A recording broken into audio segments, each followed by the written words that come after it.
A couple of days have gone by after Jackson State's upsetting loss to South Carolina State. A lot of ridicule, a lot of hating going on, undertone shots at players, and even some of the players responding back, clapping back at the Shines. But I'm here to say that Jackson State has a lot looking forward to, and that this loss could be the springboard to great things. A wise person once said, Rome wasn't built in a day. The empire has just begun. And I'm about to chime in.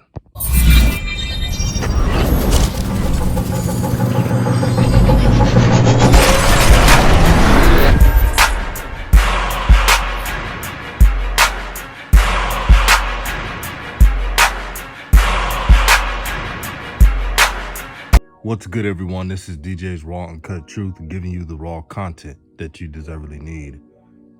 And man, that game against South Carolina State, it still dawns on me that they lost in the way. It's not that they just lost, it's the way they lost. They were hit in the mouth. South Carolina State was the aggressor. Jackson State was just there to be there. And that has to change. See, next season, Jackson State has to be the hunters. They got to play every single game like they did against Alabama A&M. Alabama A&M talked so much trash the whole offseason. And the players were tuned in.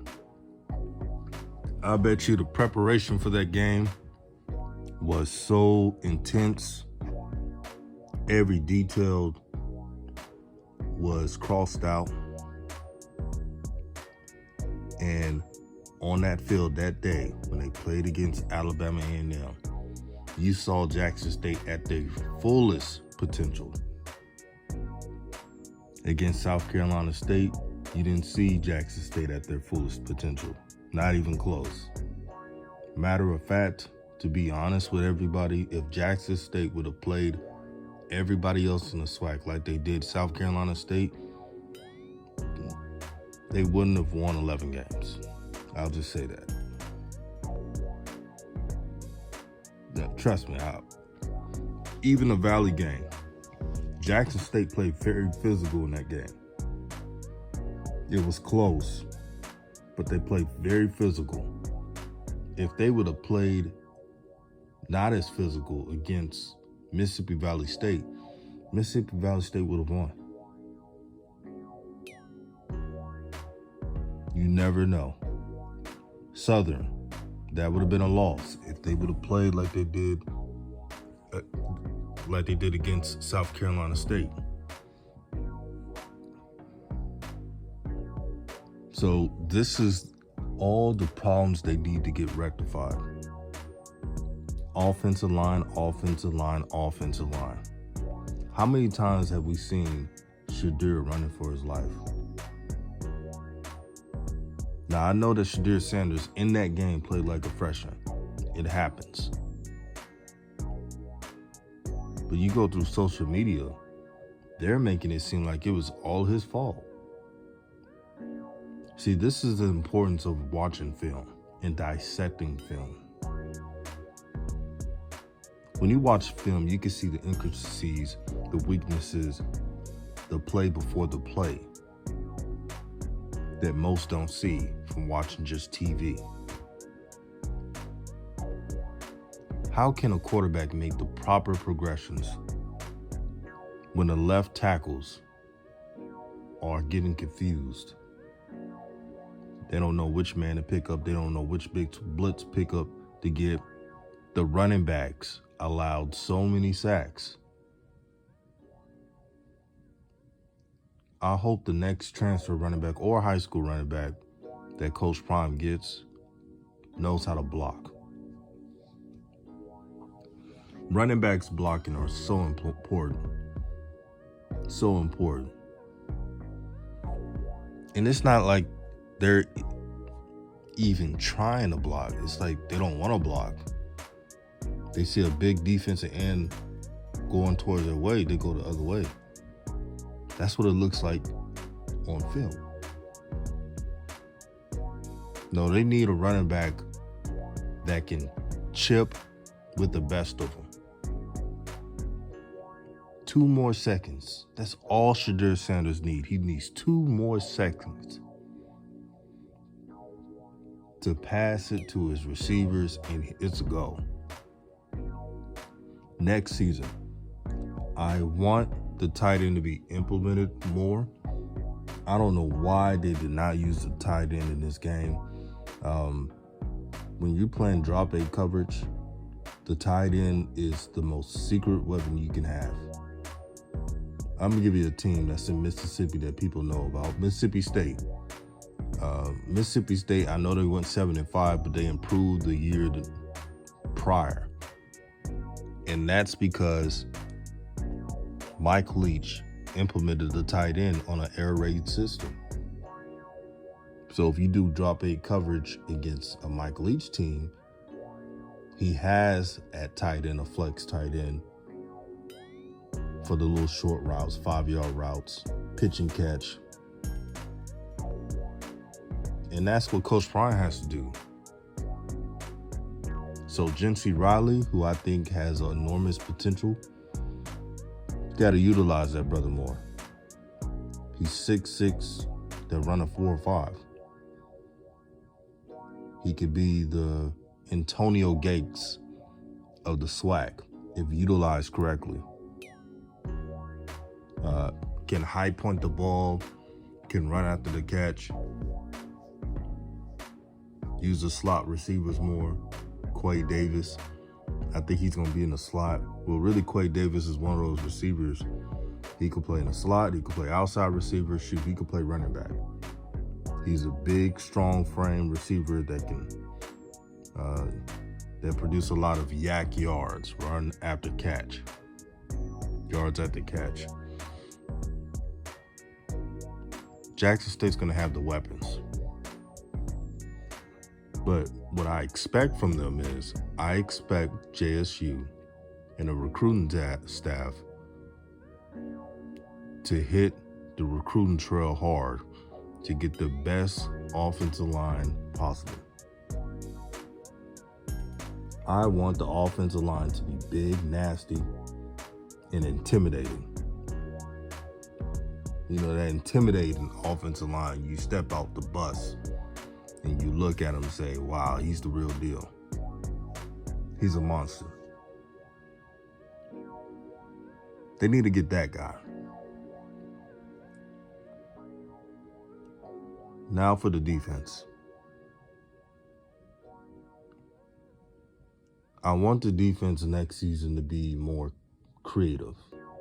Dennis Thurman, he knows defense more than anybody that ever talks about dissecting the game of Jackson State. So he knows more about defense. I give him that. But in this game, what it exposes, they're sticking to that same cover zero, and some teams can adjust to it. So what Jackson State has to do is be more creative defensively on their coverages. As for the DBs, I expect the DBs to be better next year than they were this year. The signing of Travis Hunter helped a lot. I mean a lot. He could play your number 1 corner. He could play safety, strong safety. He could play all over the defense, except defensive lineman, of course, and linebacker. But he could play all the DB positions. And I cannot wait to see what Dennis Thurman does with this type of talent.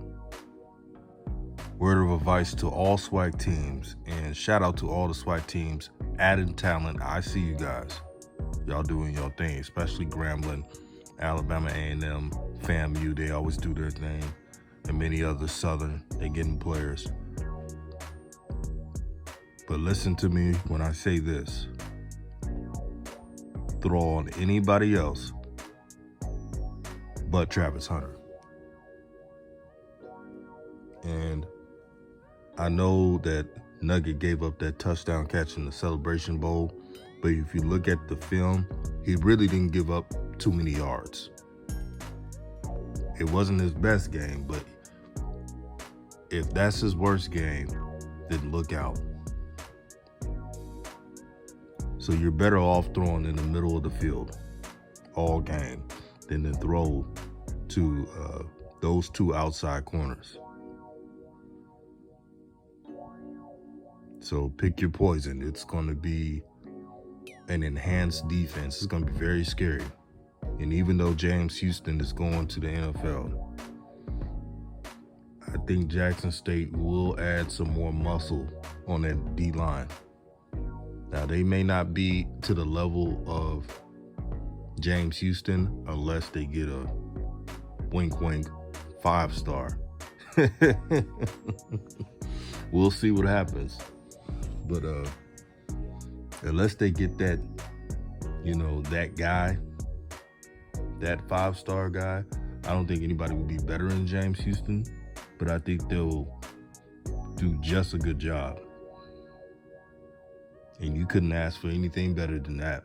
An improved secondary, that helps with your D-line. It's going to be fun to watch. But ending off, I want to say the wake-up call that this game has had on this team opened their eyes to what they have to do preparation-wise. Now, I'm not saying this is set in stone, but I can only speculate. I'm sure the players were, went to some parties in Atlanta that week, turning up before the game. And here's what I want to see from the players. When it's a game week, you do that after the game. You don't do it before the game. And that's in any level of sports. Now, in the NFL, they may do it, but that's the NFL. You're grown, and some players can handle it. But in the Celebration Bowl, it was not handled, and they lost. I'm not saying that's the reason why they lost, but we're smart people. We see social media. We see the players having a good time in Atlanta. And I was worried about that. I truly was. I was worried about that. But this is a learning experience. To the players, keep your heads up. Never let anyone take your joy. To the fans of Jackson State, you have the fan base that nobody else has. So what comes with is jealousy. The people that do not like Jackson State, or the Shines, of course, some people of the dominant society, they despise Jackson State. And some crab in the barrel people in the community, yeah, they despise Jackson State. But don't worry about them. Let this game be a springboard to better things. And to all the players that were making fun of Jackson State, talking about recruit more 4 and 5 stars, you're going to get what you asked for. You're going to get what you want. I try to warn you. You'll see next year. This is DJ's Raw Uncut Truth, giving you the raw content that you deservedly need. Peace and blessings, peace and love, and I'm out.